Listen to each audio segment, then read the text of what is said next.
IVF చికిత్సలో 25% భారీ discount, free doctor consultation, free ultrasound scan, logo launch, Andro max advanced male infertility centre ను కూడా ప్రారంభించారు. అంబర్పేటలో జరిగిన దారుణం ఎంత భయంకరమైన సంగతో అది కదా.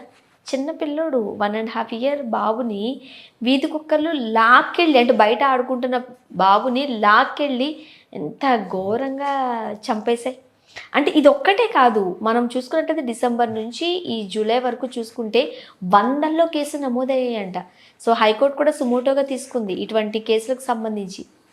ఏంటి అసలు అంబర్పేటలో మొన్న 19th జస్ట్ 1.5 year బేబీ, అంటే చిన్న, జనరల్గా ఒక ముళ్ళు గుచ్చుకుంటేనే విలవిలవిలాడిపోతుంది ఒళ్ళంతా జిల్లుమని కదా, అప్పుడప్పుడు అనిపిస్తుంది కదా.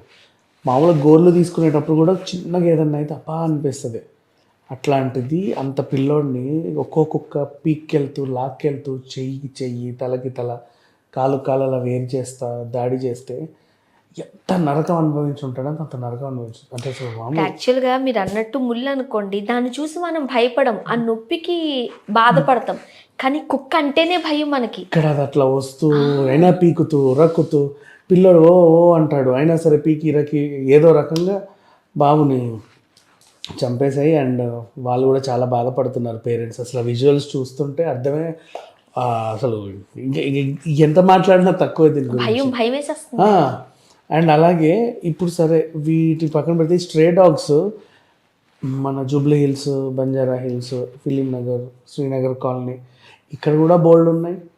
అన్నిట్లోనూ దిల్షుక్ నగర్ సైడ్ ఉన్నాయి, ఉప్పల్ సైడ్ ఉన్నాయి, పటాన్ చెరువు సైడ్ ఉన్నాయి. మోస్ట్లీ ప్రధాన నగరం మొత్తం అంతా కూడా ఎక్కడ పడితే అక్కడ స్ట్రే డాగ్స్ ఉన్నాయి. అండ్ ఇంకొకటి అంటే కొంచెం గల్లీల్లో మాత్రమే ఉన్నాయి అనుకోవడానికి కూడా లేదు. మీరు అన్నట్టు జూబ్లీ హిల్స్, బంజారా హిల్స్ ఇక్కడ అంటే పెద్ద పెద్ద వాళ్ళు బంగ్లాస్ ఉండే ప్రాంతాలలో కూడా ఈ వీధి కుక్కలు స్వైర విహారం చేస్తున్నాయి. అయితే వీటిని ఇప్పుడు మొత్తానికైతే బాలుని చంపేశాయి స్ట్రే డాగ్స్. సో ఇప్పుడు మున్సిపల్ అధికారుల మీద వీళ్ళు కేసు నమోదు చేస్తారు. ఇప్పుడు అది కోర్టుకి వెళ్ళింది, హైకోర్టుకు వచ్చింది. దీనికి సమాధానం చెప్పాలి ఎవరు. ఏంటండి మీ సమాధానం చెప్పండి అంటే, అబ్బాయి అదేం లేదండి, మేము రోజుకి 200 కుక్కలకి స్టెరిలైజేషన్ చేస్తున్నాము అని సమాధానం చెప్పారు. హైకోర్టు గట్టిగా అడిగింది మళ్ళీ, అంటే స్టెరిలైజేషన్ చేస్తారు కరెక్టే, అంటే స్టెరిలైజేషన్ చేసినంత మాత్రం అవి ఎవరిని కరవకూడదని లేదు కదా, అంటే కరిచినా ఏం కాదులే అని వీళ్ళు చెప్తున్నారు. కరవకూడదని ఏం లేదుగా, ఈ మరి ఇట్లా దాడి చేయకుండా ఎలా నియంత్రిస్తున్నారు అని అడిగితే వాళ్ళకి సమాధానం లేదు. అప్పుడు యానిమల్ వెల్ఫేర్ అసోసియేషన్ వాళ్ళని పిలిచి అడిగితే వాళ్ళు ఏమన్నారు, సేమ్ ఇలాంటి సిట్యువేషన్స్ నాగ్పూర్లో కూడా జరిగాయి మొన్నటి వరకు. నాగ్పూర్లో జరిగితే ఏం చేశారంటే వాళ్ళు లక్షల కుక్కల్ని అన్నిటిని తీసుకెళ్ళి ఒక హోమ్ లాగా పెట్టి అందులో వదిలేశారు. వాటిని గవర్నమెంటే పోషిస్తుంది, వాటిని ఫుడ్ పెట్టడమో లేకపోతే అక్కడ అట్లా వదిలేయడమో. ఆ ల్యాండ్ ఇంకా కుక్కల ల్యాండ్, దాన్ని ఇంకా అవి ఎంత భయంకరంగా రెడీ అయినా వాటి కొట్టుకు చచ్చినా ఇంకా వీళ్ళు ఏం చేయలేరు. దాన్ని కుక్కల ల్యాండ్ని అలా వదిలేశారు. ఏదైనా పొరపాటు చనిపోయింది అనుకో దాన్ని అక్కడి నుంచి తీసేసి మళ్ళీ ఇంకేదో చేసి, అంటే ఓవరాల్గా ఈ బాధ్యత అంతా గవర్నమెంట్ తీసుకుంది. సేమ్ అలాగే మన హైదరాబాద్లో కూడా ఇప్పుడు ఏదైనా శివారు ప్రాంతాల్లో ఒక ల్యాండ్ తీసుకొని దాన్ని వీధి కుక్కలకి డెడికేట్ చేసేస్తే, అన్నీ ఎక్కడ కనిపించిన కుక్కలన్నీ తీసుకెళ్ళి అక్కడ డెడికేట్ చేస్తే బాగుంటుంది కదా అని చెప్పేసి వీళ్ళకి ఒక ఆలోచన వచ్చింది. ఆ సలహా ఇచ్చారు. ప్రజెంట్ హైకోర్టు ఏం చేసిందంటే నెక్స్ట్ 2 weeksకి దీన్ని వాయిదా వేసింది. మరి వచ్చే వాయిదాలోనైనా ఏదన్నా ఒక మంచి డెసిషన్ తీసుకుంటారో లేదో అనేది అందరిలో ఉన్న ఉత్కంఠ. ఇకపోతే మామూలుగా రోడ్డు మీద వెళ్తున్నాము, నైట్ టైం కొన్నిసార్లు కుక్కలు కనబడడం కూడా కనబడట్లేదు. ఆ స్ట్రీట్ లైట్లు సరిగ్గా ఉండవు. ఇటు టర్న్ అయ్యి అటు టర్న్ అయితే మన ఇల్లు కదా అనుకుంటాం. ఈ టర్నింగ్లోనూ బో, ఆ టర్నింగ్లోనూ బో. ఏం చేస్తారు ఎవరైనా సరే, బయటికి రావడానికి ఇబ్బంది. అండ్ వాళ్ళు పాపము వాళ్ళ కుక్కల్ని కూడా బయటికి తీసుకొస్తారు వాకింగ్ కోసం. అవి చూసి రాగానే దీని దగ్గరకు వస్తూ ఉంటాయి. వీళ్ళు పరిగెత్తలేక దాన్ని కంట్రోల్ చేయలేక అదొక ఇబ్బంది.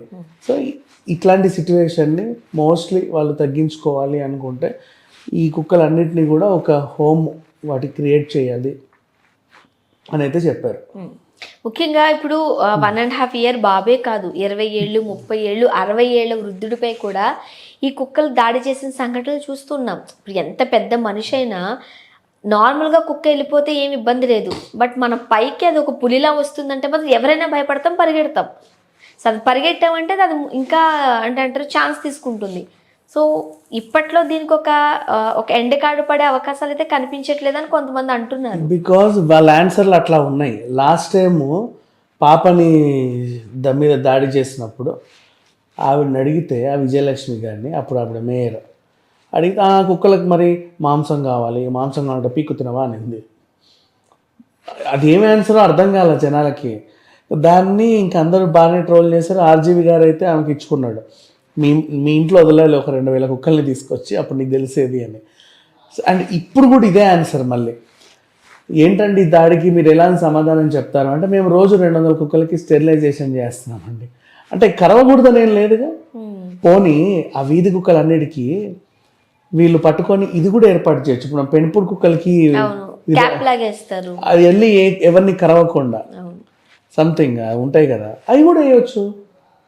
డొనేషన్ మహా అయితే ఇప్పుడు నీకు హోమ్ కంటే తక్కువ ఖర్చే కదా ఇది. ఓల్డేజ్ హోమ్ అంటే అది ఓల్డేజ్ అంటారు. ఈ డాగ్ హోమ్ అంటే పెద్ద ఏదో వేయాలి, వాటి బాధ్యత తీసుకోవాలి. నువ్వు తెచ్చి కట్టేసిన పాపానికి నువ్వు ఇంకా తిండి పెట్టాలి, వాటిని మేపాలి. ఇప్పుడు వీటికి క్యాప్ వేసేస్తే మరి అవి ఫుడ్ ఎట్లా తీసుకుంటాయి? దాన్ని మళ్ళీ ఎవరో ఒకరు ఉండి చూసుకోవాలి కదా. అది కూడా ఇబ్బందికరమైన, అది కూడా ఇబ్బంది, నిజమే, కరెక్ట్. అది కూడా ఇంట్లో పెంపుకుంటే వీళ్ళు తినిపిస్తారు, కానీ అది ఎవరిని కరవకుండా చేస్తారు క్యాప్స్. ఫుడ్ రాక కూడా కష్టమే. అంటే వాటికి ఫుడ్ పెట్టేటప్పుడు రిమూవ్ చేసేస్తారు, మళ్ళీ అయిపోయిన తర్వాత ఇప్పుడు బయటికి తీసుకెళ్తున్నప్పుడు పెడుతూ ఉంటారు. ఇంట్లో మన పెంపుడు కుక్క అనుకో మనకు అలవాటే, బట్ బయటికి వెళ్తున్నప్పుడు కాస్త ఇబ్బందికరమైన అంశాలు తలెత్తకుండా జాగ్రత్త. సో దీనికి వేరే సొల్యూషన్ అంటే ఖచ్చితంగా డాగ్ హౌస్ ఏర్పాటు చేసి అక్కడే పెట్టాలి. అండ్ కొంతమంది కుక్క కరిచిన తర్వాత ర్యాబిస్ వచ్చి చనిపోయిన వాళ్ళు కూడా ఉన్నారే. అండ్ ఇప్పుడు సమయం వచ్చింది కాబట్టి ఇంకోటి కూడా చెప్తున్నా. రీసెంట్లీ మొన్న ఒక రెస్టారెంట్ని సీజ్ చేస్తే దాంట్లో కుక్క మాంసం అమ్ముతున్నారట. అంటే ఫ్రీగా రోడ్ల మీద కుక్కలు తిరుగుతుంటే వాళ్ళు పట్టుకొని కుక్క మాంసం అమ్ముతున్నారు, కుక్కని మటన్ లాగా చేసి అమ్ముతున్నారు. అంటే మటన్ కాదు, అది మటన్ బిర్యానీ ఆర్డర్ చేసింది వాళ్ళు. అండ్ కుక్క బోన్స్ని బాగా ఈ ఉరికి దానివల్ల నూనె తయారు చేస్తున్నారట. ఇట్లాంటి వ్యాపారాలు కూడా ఉన్నారు. మన ఈ కాటేదాన్ అక్కడ అత్తాపూర్ సైడ్ శంషాబాద్ వెళ్ళే రోడ్లో ఉంటుంది, ఆ ఏరియాలో మైలార్దేవపల్లి అనే ఏరియాలు ఉన్నాయి. అక్కడ ఈ 2 ఘటనలు బయటకు వచ్చాయి. మళ్ళీ అంటే ఒకవేళ వీళ్ళు ఓల్డేజ్ హోమ్లో కుక్కల్ని తరలించినా అక్కడ నుంచి వాటిని ఎత్తుకెళ్ళి కోసి మటన్ అమ్ముతున్నారు. అట్లాంటి వాళ్ళు కూడా ఉన్నారు. సో ఏదైనా దీనికి మాత్రం ఒక ఎండ కార్డు పడాల్సి, ఎండ కార్డు పడేలాగైతే లేదు సిచ్యువేషన్ ఇప్పుడు ప్రెసెంట్ అయితే. చూడాలి ఏం జరుగుతుంది. Thank you.